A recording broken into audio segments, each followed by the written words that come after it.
Welcome back to the deep dive. Today, we are strapping ourselves into the time machine and setting the coordinates for 1985. Mhm. It's a year defined by its compromises, really, especially when it came to, mobile computing. Oh, I absolutely. mean, just stop for a moment and put yourself in that era. You're a journalist, maybe a professional on a long train journey, and you absolutely have to write a long, complex document, Right. let's say a 2,000-word article, Yeah. and it needs to look impeccable when you hand it in. No ugly, cheap-looking dot matrix drafts. And you certainly weren't carrying a laptop because, well, modern laptops didn't really exist yet, not in a form we would recognize today. Not at all. The choices were brutal. You could maybe lug a heavy, early luggable PC, which was slow to boot up and had a questionable print output. If it even had a printer with it. Exactly. Or you were stuck with a dedicated but fundamentally kind of dumb electric typewriter. The options for serious on-the-go word processing were almost non-existent for the professional user who really needed that quality output. That context is just so crucial. We dove into a fascinating review from Personal Computer World back in February 1985, and it focuses on a machine that tried to bridge this precise gap, the Brother TC600. Hmm. Our mission today is to pull this unconventional hybrid apart because the sources, they describe it immediately as an oddity in the personal computer world. Yeah, it didn't really fit in anywhere. It wasn't with the Spectrums and Commodores, but it also didn't belong exclusively with, say, the IBM Selectrics. It was its own thing. And what's so fascinating is how the original article frames its existence. The TC600 wasn't the product of a revolutionary process. Mhm. It didn't invent the graphical user interface or pioneer some new Yeah. microprocessor. No, it was an evolutionary product, and that's the key word. It took the well-understood, well-loved electronic typewriter technology Well, like, and just perfected it. right. It integrated just enough computing power and memory to transform it into a portable word processor and a printer. Exactly. So it's best defined as an electric typewriter plus a printer, existing in a class entirely of its own.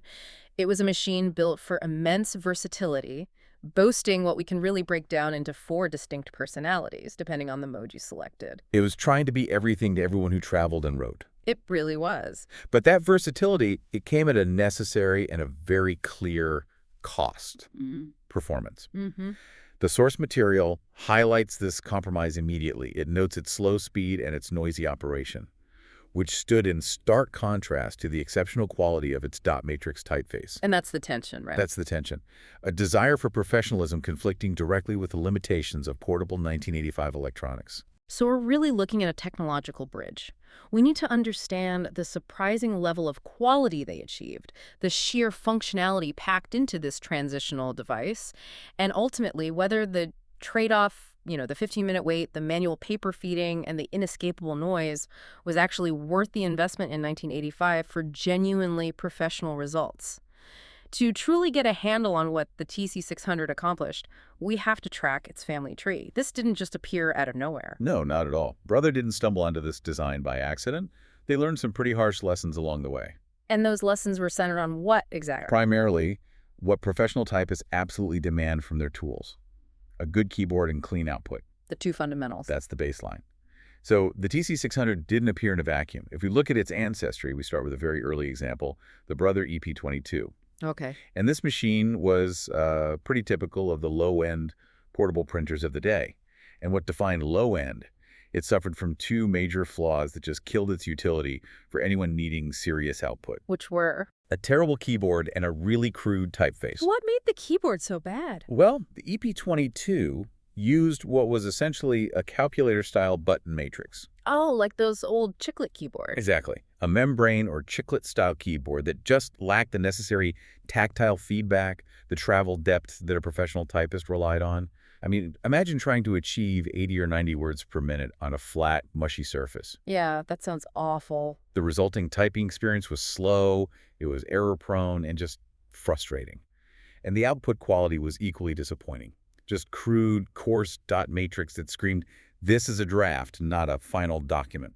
So the primary goal for Brothers' evolution was improving both the input experience and the output quality. They transitioned from that EP22 to an intermediate model, the EP44. Right, and the EP44 was a critical leap forward, at least in terms of printing definition. How so? The EP44, which appeared about a year before the TC600, brought in what the source calls a relatively classy print style. This was achieved by using a high-definition 24 by 18 dot matrix. Okay, what does that mean in practical terms? Well, if you look at standard low-end dot matrix printers of the time, they might use a 7 by 5 or maybe a 9 by 9 matrix. The jump to 24 by 18, it just significantly increased the density of the dots used to form each character. So it smoothed out all those rough edges. Precisely. It moved the quality much closer to what we now call near letter quality, or NLQ. NLQ is a really important term here. It wasn't quite the true letter quality you'd get from a dedicated daisy wheel printer, but it was. It was close enough for many professional uses. Mhm. But, and this is a huge but, despite this massive leap in print quality, the EP44 still retained that one fatal flaw from its predecessor. Let me guess, the keyboard. It kept the dreaded button keyboard. So they fixed the output, but they completely neglected the input experience. Yes. And that just proves that Brother was still struggling to balance this desire for portability with the necessity of professional typing tools. I mean, if you can't efficiently generate the text in the first place, the quality of the output doesn't really matter. And this brings us right to the TC600, where Brother finally connected the dots. The crucial improvement was the replacement of that button keyboard with a conventional, full-size typewriter-style unit. Finally, they fixed the key input. At the same time, they refined the print head and improved the machine's text editing facilities. That convergence, a great keyboard, better software, and high-definition output is what made the TC600 so unique. So the quality proposition became undeniable. Absolutely. The source material emphasizes that the resulting dot matrix typeface is excellent and unusually tidy for this specific technology. Right. When the source says the dots that make up the characters are visible only on very close inspection, that is just huge praise for a dot matrix printer from 1985. It successfully masked the underlying technology. That is a massive distinction. I mean, in the mid-'80s, a high-quality daisy wheel printer, the industry standard for crisp professional output, was slow, immensely heavy, non-portable. And so loud. So loud. And it relied on these physical, interchangeable typefaces. The TC600 offered a portable, battery-operated solution with print quality that approached that professional standard without all the physical bulk or the noise of a heavy impact printer. And the output wasn't just clean, it was formatted well. The sample output demonstrated features we just take for granted today. Options for 1.5 single and double spacing. Underlining, justification. Underlining automatic justification. The whole evolutionary effort was focused on providing professional presentation quality in a mobile package. It was really addressing all the weaknesses of those crude, earlier mobile writing tools. Let's shift our focus to the physical machine itself, the imposing beast, as the reviewer called it. Right. Which is funny because it's also described as having a modest size and low weight for the time. It clocked in at 2.9 kilograms, so about 6.5 pounds. And the dimensions were roughly the size of a large hardcover book. 340 millimeters by 276 by 58. So why imposing? It's important to contextualize that 2.9 kilos. Today, that's considered heavy for a thin and light laptop. But in 1985, for a device that incorporated a full mechanical keyboard, an internal processor, memory, and a complete printing mechanism that was highly portable. I see. The imposing nature wasn't about the weight. It was about the operational surface, the sheer complexity of it. That complexity really shines through when you look at the controls. The source notes that the sheer number of switches might bewilder the first-time user. Oh, for sure. We're talking about a machine with 59 full-size keys. 59. And 19 separate buttons, switches, and other dedicated controls. So that's nearly 80 different tactile inputs the user had to manage just to operate the machine in its 4 modes. It really speaks to the philosophy of the time. If you wanted a feature, you gave it a dedicated button or a key combination. Right. We're so used to menus and software control today. Exactly. In the mid-'80s, hardware control panels were king. However, despite that sensory overload of buttons, the core typing experience was absolutely top-notch. They really nailed the keyboard on this one. They absolutely did. The main input device features an excellent quality construction, which was defined by a light over-center action. What does that mean, over-center action? It means the key presses had a definite, satisfying snap halfway down, which confirms the keystroke. It's a crucial feature for high-speed touch typists. Ah, okay. that tactile feedback. That's it. And the layout was also deemed reasonable, confirming that Brother finally nailed the input experience after the failures of the EP22 and EP44. And this is where the complexity of the keyboard truly paid off, the second shift advantage. If you look at pictures of the TC600, the keycaps are absolutely covered in these tiny markings. Yeah, the reviewer compared the look to a ZX Spectrum Plus. Which is a great comparison. But that complexity is justified by this second shift key. The second shift key just transformed the usability of the TC600 for anyone needing non-standard characters, whether they were foreign symbols, mathematical signs, or even control codes for programming. It allowed the user to call up the entire character set directly from the keyboard with a simple two-key press. That sounds like a revolutionary usability feature for a portable device back then. It really was, Mm-hmm. especially when you contrast that with the primary competitor for professional use, the IBM PC. The source explicitly highlights the alternative, describing the IBM PC solution as slow and error-prone.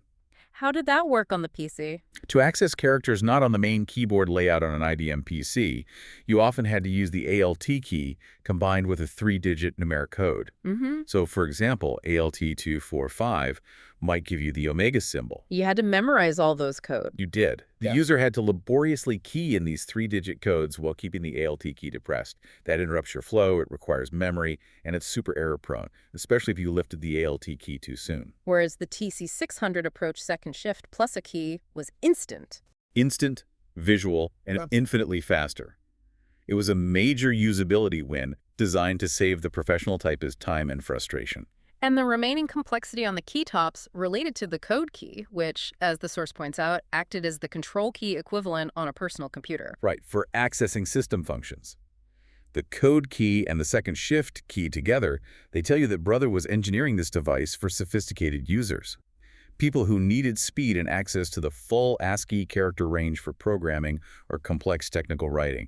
This wasn't just a simple letter writer. Now let's talk about maybe the biggest hardware compromise, the view of your work. Ah, the screen.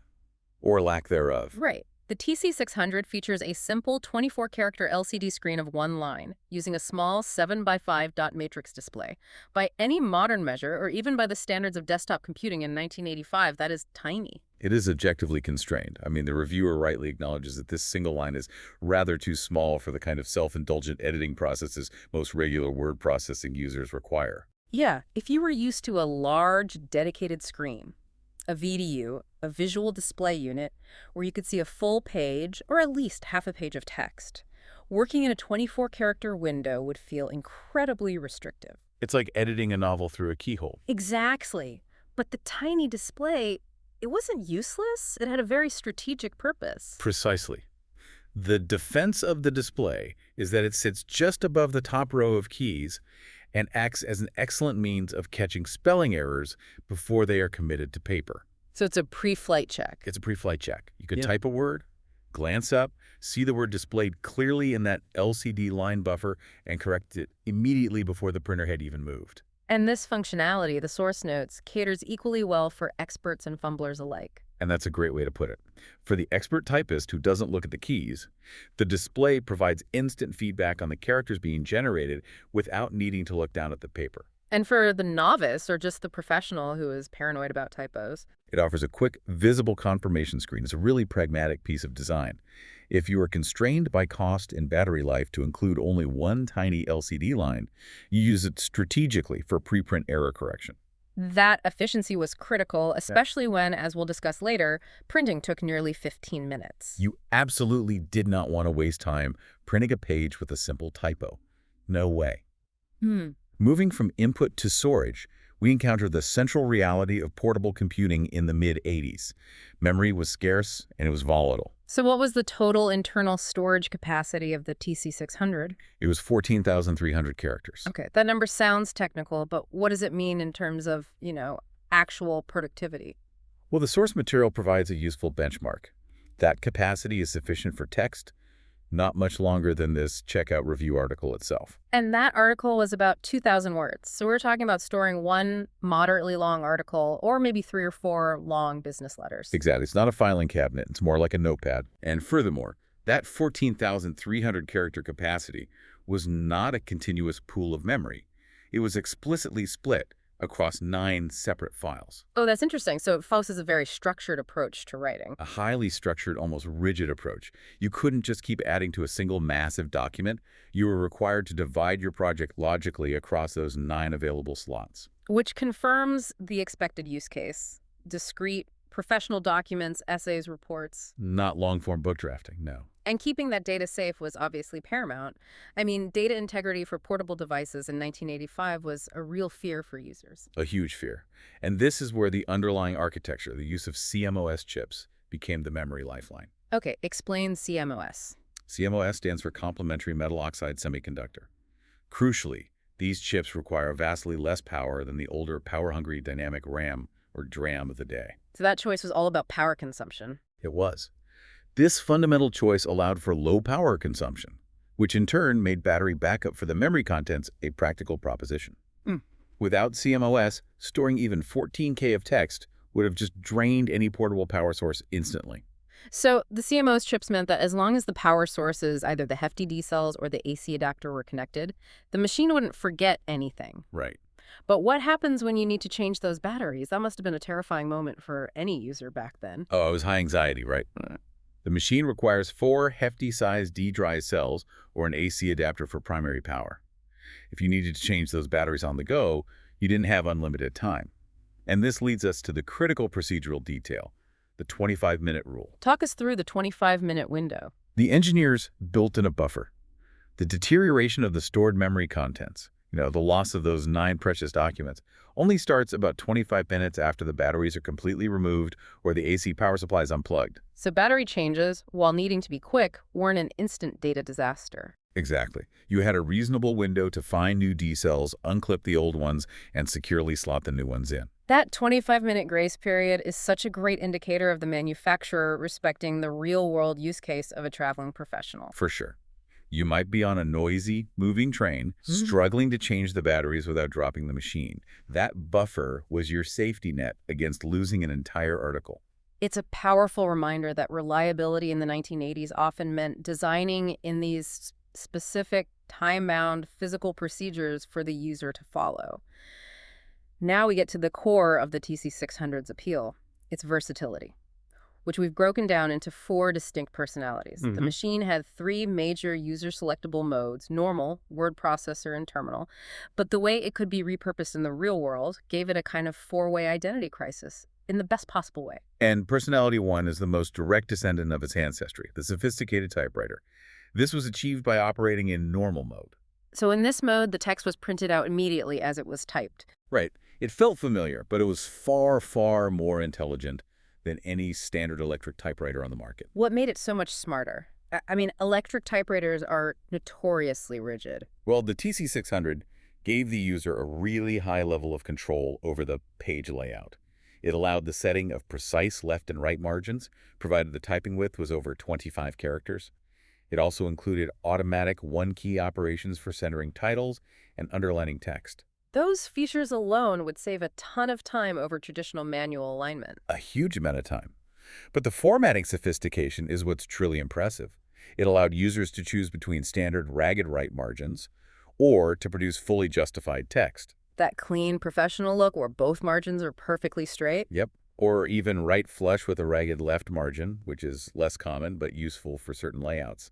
That's essentially desktop publishing control in a portable typewriter. That's amazing. And for anyone who had to write legal documents or citations or academic papers, the crowning feature was the provision for temporary left margin settings for hanging indentation. Okay, what's that? It allowed you to set a whole paragraph further in than the rest of the text, a detail that's vital for structured documents. And this required internal processing power that no standard typewriter possessed. It also dramatically increased the typing speed, even if the printing speed was slow? How did it do that? Through the implementation of automatic word wrap. Of course. This is standard now, but in 1985, this was a game changer for a dedicated machine. It eliminated the need for manual carriage returns at the end of each line, one of the single biggest operational differences between a typewriter and a word processor. It just flowed. It just flowed. And critically, while in normal mode, you could print a line at a time. This allowed you to check that 24-character LCD screen for mistakes before committing that line to the paper. So you get high-speed input with an integrated, immediate proofreading safety check. So smart. Okay, moving beyond immediate printing, we find personality 2, the portable text editor. This is activated by switching to word processor mode. And the fundamental difference here is both psychological and practical. The text is stored in that 14K of memory instead of being printed out immediately.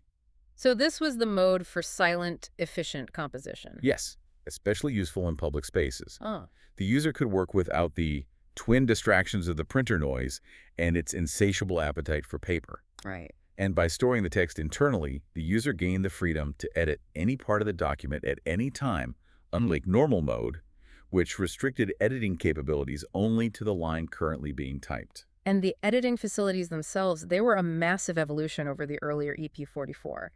They incorporated features we recognize today, like find and the crucial search and replace options. Which meant you could search for a specific word or phrase and change it throughout the document without the grueling process of retyping or manually scanning pages and pages of text. But this is where the hardware constraints reasserted themselves, right? They did. While moving, copying, or deleting blocks of text was possible, the source notes that it was still hard work. The system relied on defining the blocks using line numbers. So you have to look at that tiny 24-character screen, figure out where line 17 ended and line 22 began, and manually define those parameters before you could execute the block move. That complexity really speaks to the memory structure and the primitive nature of that tiny editing interface. It does. But they did try to make it user-friendly, though, even with those limitations. The editing operations were simplified by a logical choice of keys. So, for example, using the code key plus D for delete. Code DD makes sense. Or code D for copy. And for the user who struggled to memorize these key combinations, Brother inscribed the functions in small green letters directly onto the relevant key tops. So again, that classic TC600 approach, catering to the expert who can hit code DD by muscle memory and the fumbler who needs that visual cue. Exactly. Okay, personality 3 highlights the machine's role as a vital desktop accessory, the near letter quality or NLQ printer. And this function specifically targeted a growing market segment in the UK in the mid-80s, owners of home and professional computers that were increasingly equipped only with the RS-232 serial interface. This is a critical nuance for understanding the UK market at the time. The standard low-cost printer interface was the Centronics type parallel interface. Right, but for owners of more sophisticated microcomputers, like the Sinclair QL, or even a Spectrum that had been upgraded with Interface 1, their primary I/O for printing was often limited to RS-232. For these users, finding a high-quality printer that worked easily was rather inconvenient. So the TC600 solved this pain point perfectly. By acting as a robust, high-quality NLQ printer via the RS-232 port, it gave these users a dual-purpose machine. Totally. Instead of buying a separate, expensive serial printer, you bought the TC600 for its portable word processing, and you got the necessary NLQ printer functionality for your desktop machine just bundled right in. Which leads us to the final one, personality 4, the terminal. This function turned the TC600 into a fully functional data communications device. It could communicate with modems, mainframes, or other microcomputers. And the reviewer uses a great example here, writing Sinclair QL programs while traveling and then downloading them later. Exactly. A traveling programmer could use the TC600's superior keyboard and text editor, that's personality 2, to write and edit source code silently on their commute. Then upon reaching their hotel or office, they would switch to personality 4, terminal mode, and use the TC600 to upload that finished text file directly into the Sinclair QL for compilation and testing. That is the definition of mobile end-to-end productivity, tailored precisely for the needs of the 1980s computer enthusiast. That terminal personality leads us directly into Section 5, focusing on the connectivity miracle, or maybe the connectivity relief. Relief is probably the better word. And it's all centered on that RS-232 interface. If you weren't involved in computing in the 1980s, you might not realize just how notorious RS-232 was. It was an absolute headache. The RS-232 standard was, and I'm quoting the source here, rather loosely defined. That sounds bad. It was. That ambiguity meant that while every device said it was RS-232 compatible, the physical reality was that no two serial interfaces ever seemed to be exactly the same. So what was the practical implication of that loose definition for the average user trying to connect two devices? It meant that getting two pieces of equipment to talk to each other usually involved custom-made cables, sometimes requiring you to manually cross certain wires, that's called a null modem configuration setting jumpers inside the hardware, and spending hours just fiddling with obscure baud rates, parity, and stop bits. So it was a bit of a lottery then. A total lottery. The standard was strewn with pitfalls for the unwary. It was a trial and error process that could frustrate even experienced engineers, let alone a traveling journalist just trying to print a document. Which is why the brothers' success story in connectivity is so truly remarkable. The reviewer was pleasantly surprised by the ease of setup. They connected their Sinclair QL, using its Interface 1 peripheral, straight to the TC600. The only things they needed were a BT600 series jack at the QL end and a standard 25-pin D connector at the brother end. That is the 1985 equivalent of plug and play. I Hmm. mean, they simply had to adjust the standard communication parameters, baud rates, and protocols, which is expected, but the physical connection worked immediately. Wow. After a few seconds of configuration, the user was able to transmit files both ways without corruption. Given the legacy of RS-232 complexity, this seamless bidirectional file transfer was a real engineering triumph for Brother. It immediately made the TC600 a valuable asset for anyone using those serial-only computers. For sure. And Brother clearly recognized that connectivity was a major selling point because the documentation for this feature was robust. They provided a separate, detailed manual just for the RS-232 interface, which covered connections to a wide variety of personal computers, modems, and printers. It shows they anticipated the complexity and provided meticulous support for that part of the machine. They did.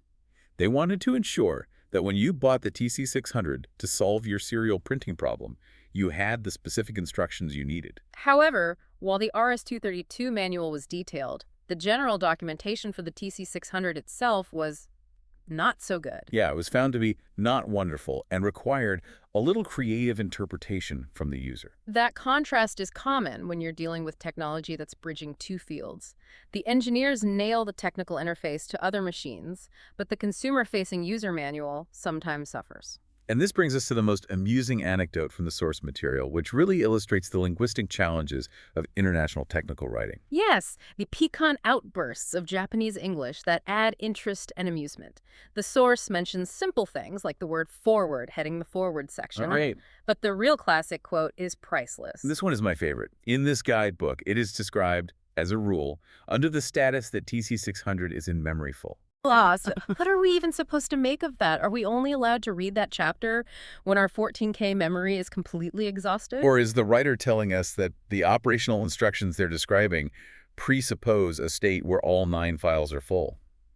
Who knows? It's wonderfully ambiguous. It forces you into that necessary creative interpretation. It really does. But it's a great reminder that while the TC600 hardware solved genuinely complex engineering problems, the documentation highlights the logistical and communication challenges of bringing sophisticated portable technology to a global market in the mid-1980s. We have established that the TC600 is versatile, smart, features an excellent keyboard, and produces beautiful, near-letter quality output. Now we have to confront the unavoidable reality. The pain points. These are the compromises that kept it from being a truly flawless piece of technology, and the first one is a heavy anchor: speed. The printing speed is the fundamental limitation of the TC600. Its specification sheet states a print speed of just 16 characters per second. 16. And to fully grasp the real-world impact of that number, you have to consider the reviewer's experience. Printing that 2,000-word article, the one moderately long document it was designed to handle, took almost 15 minutes. 15 minutes! Seriously, 15 minutes of constant printing for just a few pages of text. The reviewer's analogy for this experience is perfect. It's about as much fun as watching the grass grow. I can imagine. That wait time fundamentally alters your productivity expectations and your workflow. If you're using the TC600 not just for your final professional letters, but as a general computer printer for, say, program listings. You would quickly go insane and be forced to buy a much faster dedicated printer. And critically, that 15-minute wait was not passive time. This brings us to what the review calls the tyranny of the single sheet. Yes, because the machine required careful manual feeding of sheet after sheet of paper. You couldn't hit print and walk away. The user was effectively a slave to the machine for the entire 15-minute duration. You had to stand there or sit there, constantly attentive, ready to feed the next sheet in precisely.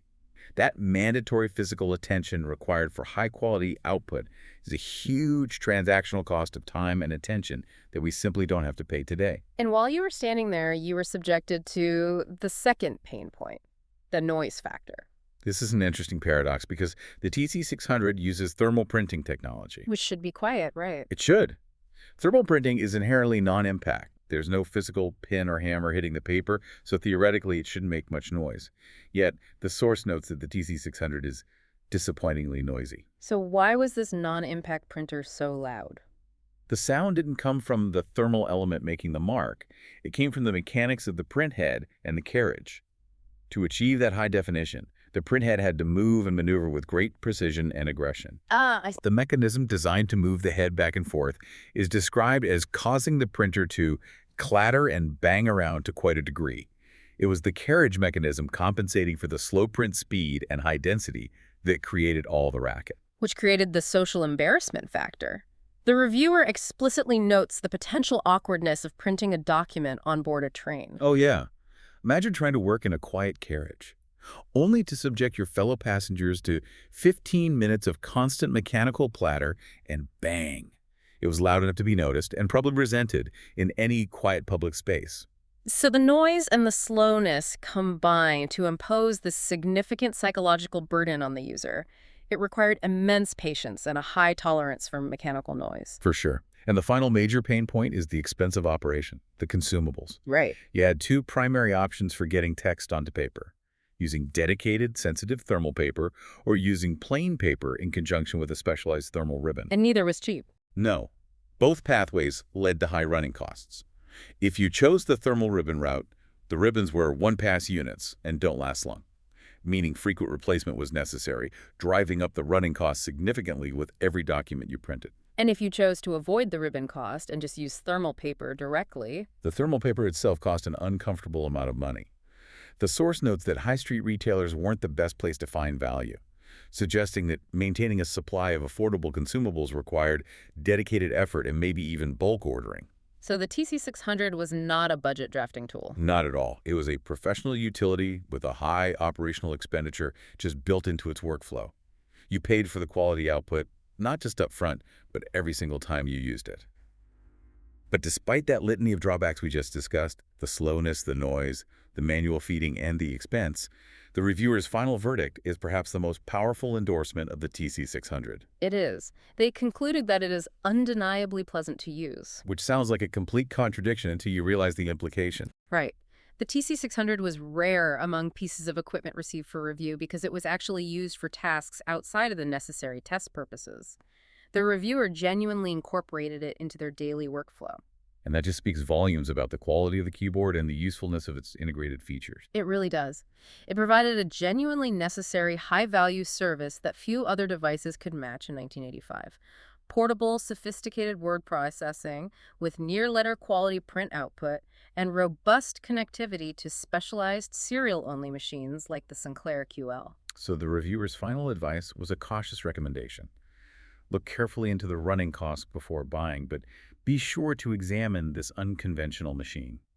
Let's ground this in financial reality by examining the original price tag. This was definitely positioned as a professional high-end tool. Oh, yeah. The price of the basic unit was £415, including VAT in 1985. To give you some context, we've adjusted that for inflation. The £415 base price is approximately £1,600 in today's money. £1,600? That is a serious investment. That puts the TC600 firmly in the territory of a premium, high-spec, modern laptop. It was not a casual purchase for a machine that essentially had a one-line display and 14 kilobytes of memory. And if you wanted to maximize its potential, for instance, if you were a programmer using the terminal mode and needed to store multiple programs or longer documents, you needed the mass storage add-on. Right. A disk drive was available for an additional £175. And adjusted for inflation, that's around £680 today. Wow. So if you opted for the full professional setup, the TC600 and the external disk drive, the total investment came in at nearly £2,300 in modern money. That is a staggering sum. For that price, you could have acquired a fairly robust, desk-bound computer system, maybe even a multi-user machine. But you would sacrifice the one thing the TC600 provided: portability, combined with the capability for professional, high-quality text output. The contemporary reviewer noted that the price seemed a little high, but they were forced to concede that comparisons were virtually impossible. There was virtually no direct competition for the Brother. It just carved out and filled this unique market niche, spanning the functionality of a professional typewriter, an NLQ printer, and a portable computer editor. It wasn't a computer that happened to print, it was an electric typewriter that happened to have a computer embedded in it, designed for a very specific professional workflow. So what does the Brother TC600 teach us about technology transitions? I mean, it was a truly unique bridge machine that successfully married the excellent tactile usability of a conventional full-size typewriter with the advanced features of the burgeoning computer era. Yeah, sophisticated formatting, editing, and that crucial RS-232 connectivity. It perfectly embodied the necessary compromises of transitional technology. It sacrificed the instant gratification of modern printing suffering glacial speed and noticeable noise. To deliver the professional-grade dot matrix output and flexibility needed by the traveling professional, the reporter, or the serial-reliant programmer of 1985.